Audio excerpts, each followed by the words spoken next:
കഴിഞ്ഞ ദിവസം വളരെ വലിയ ആത്മവിശ്വാസത്തോടു കൂടി CPM-ന്റെ സംസ്ഥാന സെക്രട്ടറി പറഞ്ഞു, വരുന്ന നിയമസഭാ തെരഞ്ഞെടുപ്പിലേക്കുള്ള ചുവടുവയ്പ്പുകളാണ് ഈ തദ്ദേശ തെരഞ്ഞെടുപ്പ്, ഞങ്ങൾ തൂത്തുവാരും എന്നാണ്. കോൺഗ്രസ് ആകട്ടെ വളരെ ഒരുപക്ഷെ 2015 ശേഷം വളരെ ശക്തമായ നിലയിൽ ഇടപെടൽ നടത്തിയിട്ടുണ്ട്. സ്ഥാനാർത്ഥി നിർണയം വേഗം നടത്തി, വളരെ വലിയ മുന്നൊരുക്കങ്ങൾ നടത്തിയിട്ടുണ്ട്. എന്താണ് കോൺഗ്രസിന്റെ ഇക്കുറി ഉള്ള പ്രതീക്ഷ? ഞങ്ങൾക്ക് നല്ല ആത്മവിശ്വാസമുണ്ട്. കാരണം 2 തെരഞ്ഞെടുപ്പുകളുണ്ടായ തിരിച്ചടികൾ, അതിനെ എങ്ങനെ അതിജീവിക്കാമെന്നുള്ളതിനെക്കുറിച്ച് വസ്തുനിഷ്ഠമായി പഠനം നടത്തി അതിൻ്റെ എല്ലാ ഒരുക്കങ്ങളും നടത്തിയതിന് ശേഷമാണ് കേരളത്തിൽ പാർട്ടി ഇലക്ഷൻ രംഗത്തേക്ക് പ്രവേശിക്കുന്നത്. പതിവിന് വിപരീതമായി പലയിടങ്ങളിലും, തിരുവനന്തപുരം ഉൾപ്പെടെ പലയിടങ്ങളിലും സ്ഥാനാർത്ഥികളെ വളരെ നേരത്തെ തന്നെ നിശ്ചയിക്കാൻ കഴിഞ്ഞിട്ടുണ്ട്. അതിൻ്റെ കാരണം വളരെ മുമ്പ് തന്നെ ഞങ്ങൾ ചട്ടക്കൂട് ഉണ്ടാക്കിയിരുന്നു. ഇപ്പോൾ ലോക്സഭാ ഇലക്ഷൻ കഴിഞ്ഞ് റിസൾട്ട് വരുന്നതിന് മുമ്പ് തന്നെ വിഷൻ 25 എന്നുള്ള ഒരു പദ്ധതി KPCയുടെ യോഗം ചേർന്ന് തീരുമാനിച്ചു. റിസൾട്ട് വന്നിട്ടില്ല ലോക്സഭയിൽ, അതിനു മുമ്പ്. അപ്പോൾ അതനുസരിച്ച് എല്ലാ നിയോജകമണ്ഡലങ്ങളിലും ക്യാമ്പുകൾ നടത്തി. അതിനു പുറമെ മഹാത്മാഗാന്ധി കുടുംബ സംഗമങ്ങൾ വാർഡ് അടിസ്ഥാനത്തിൽ നടത്തി.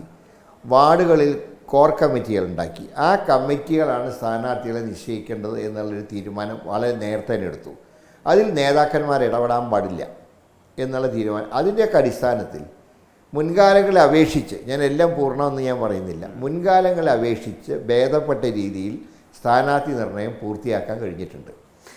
ഇപ്പോൾ പറഞ്ഞതുപോലെ ഇതൊക്കെ കോൺഗ്രസിന് ആത്മവിശ്വാസം നൽകുന്ന ഘടകങ്ങളാണെങ്കിലും ശരി കെ മുരളീധരൻ, ഇപ്പോൾ കേരളത്തിന്റെ ഒരു പൊളിറ്റിക്കൽ ലാൻഡ്സ്കേപ്പിൽ വലിയ മാറ്റങ്ങൾ ഉണ്ടായിട്ട്, ഇപ്പോൾ ഉദാഹരണത്തിന് നമ്മളിപ്പോൾ സോഷ്യൽ എഞ്ചിനീയറിംഗ് എന്ന് പറയുന്നത്, ഇപ്പോൾ കേരളത്തിലെ വിവിധ സാമുദായിക സംഘടനകൾ ഏതു ഭാഗത്ത് നിൽക്കുന്നു, എന്താണ് അവരുടെ രാഷ്ട്രീയ നിലപാട്, അതുപോലെ കേരളത്തിന്റെ അടിത്തട്ടിൽ ചർച്ച ചെയ്യപ്പെടുന്ന പ്രധാനപ്പെട്ട രാഷ്ട്രീയ വിഷയങ്ങൾ എന്തൊക്കെയാണ്, ഈ കാര്യങ്ങളൊക്കെ വളരെ നിർണായകമായിരിക്കും ഈ തെരഞ്ഞെടുപ്പിൽ. ഇപ്പോൾ ഉദാഹരണത്തിന് SNDP യോഗം നമുക്ക് നോക്കാം. SNDP എവിടെ നിൽക്കുന്നു, അതുപോലെ NSSന്റെ കാര്യം, അതുപോലെ തന്നെ ക്രൈസ്തവ സഭകൾ എവിടെ നിൽക്കുന്നു, ഈ കാര്യങ്ങളിലൊക്കെ സാധാരണ ഉള്ള തരത്തിലൊരു വഴക്കത്തോടു കൂടി ഇവരെയൊക്കെ ഒപ്പം നിർത്താൻ കോൺഗ്രസിന് കഴിഞ്ഞിട്ടുണ്ട്. ഇപ്പോൾ CPM-നൊപ്പമാണ് നിൽക്കുന്നത്, NSS ശബരിമല വിഷയത്തിൽ CPM-നൊപ്പം നിൽക്കുന്നു.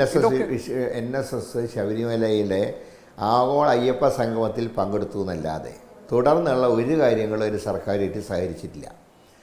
ആഗോള അയ്യപ്പ സംഗമം ഒരു തെറ്റുതിരുത്തലിൻ്റെ ഭാഗമാണ് എന്ന് അവരോട് പറഞ്ഞതിൻ്റെ അടിസ്ഥാനത്തിലാണ് അവരതിനെ എസ് മൂളിയത്. പക്ഷേ കൂടുതൽ തെറ്റുകൾ ചെയ്യുകയാണെന്ന് പിന്നീടുള്ള സംഭവങ്ങൾ തെളിഞ്ഞു. കാരണം സ്വർണം മോഷ്ടിച്ച സംഭവം, മനഃപൂർവ്വം സ്വർണം കടത്തിയ സംഭവം, ഇതെല്ലാം അവിടെ NSS പറഞ്ഞത് സമദൂരത്തിലെ ശരിദൂരം ഞങ്ങൾ കണ്ടെത്തുന്നതാണ്. അതെ, സമദൂരത്തിലെ ശരിദൂരം എന്ന് പറഞ്ഞാൽ അവർ ഇതുവരെ അനുവർത്തിച്ചത് അതിൻ്റെ മെച്ചം കിട്ടിയിട്ടുള്ള UDF-ന് തന്നെയാണ്.